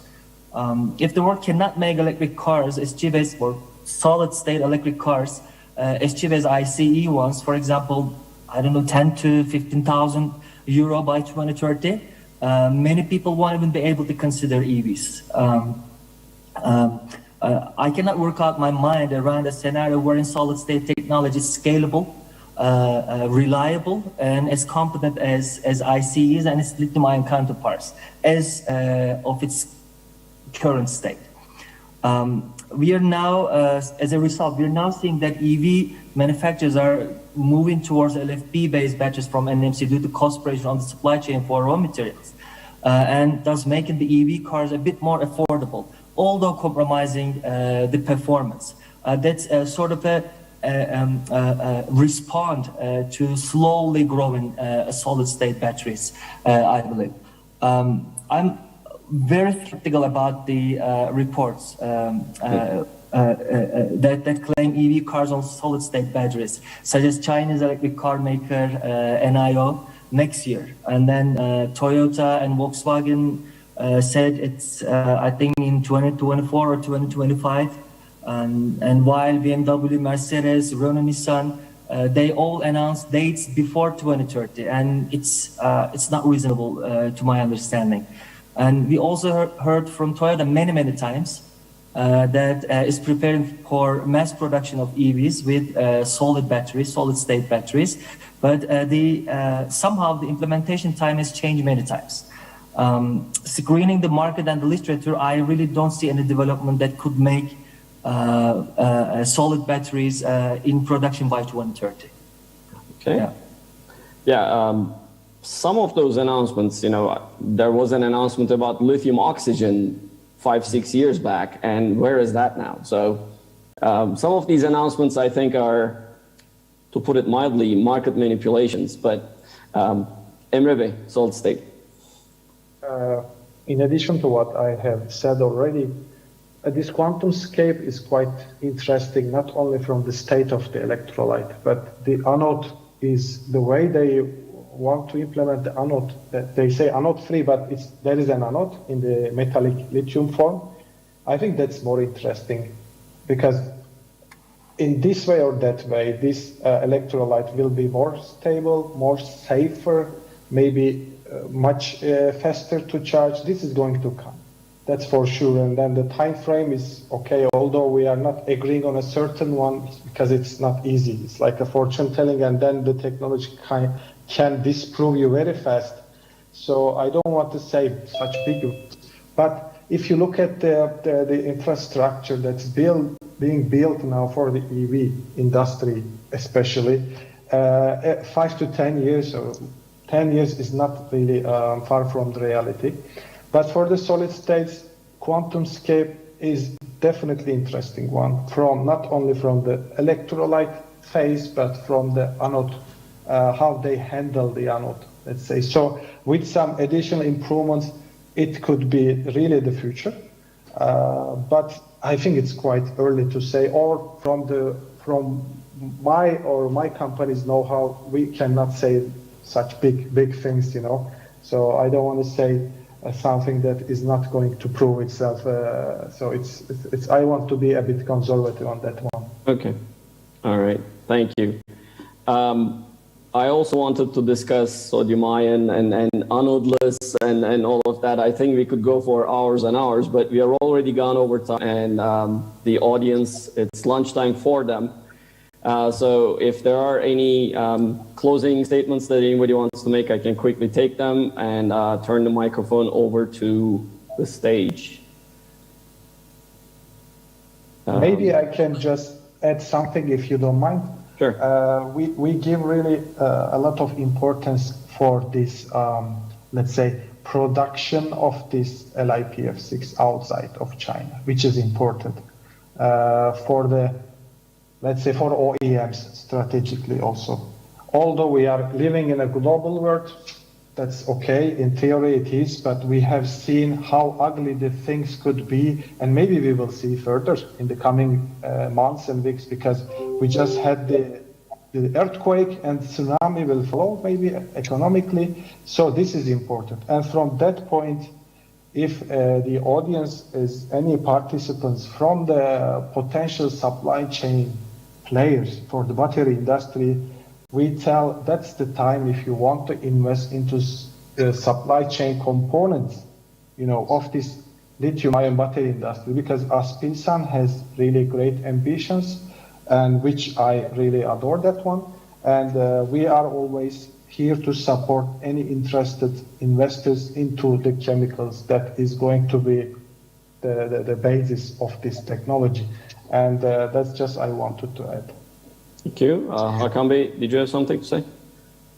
Well, I just want to say one thing. The Silicon Valley is an interesting place. Some of the things we see now, instead of using elements, they basically use imprint of elements as electromagnetic signature. This basically takes away all these solutions, all these chemicals we use today. And there's a lot of interference, which is another subject. But I would caution Aspilsan, very careful. Number one, manufacturing has to be like pharmaceutical entity. That's number one. Number two, as far as material science, there's so many new things happening as electromagnetic imprint of these elements in water, air form is the new feature. In 5 years, we don't have to mine probably. We're gonna get these as an electromagnetic signature. Great, thank you. Graham, you had something to say? Yeah, I was just going to close out on a question. Is LFP the enabler of democratization of the EV? Well, it takes cobalt out, that's for sure. We'll see. Okay. Well, with that, I'd like to thank all the panelists. I think this was a healthy discussion on a lot of topics. We had startups, established companies, cell-level manufacturing, BMS, and venture capitals. And again, I'll close by thanking Aspilsan for this great event and maintaining it through the pandemic. And I'm looking forward to the rest of the event. Thank you. Thank you, Professor. You were great. Thank you. Thank you. Thanks for doing this. Thanks. Thank you.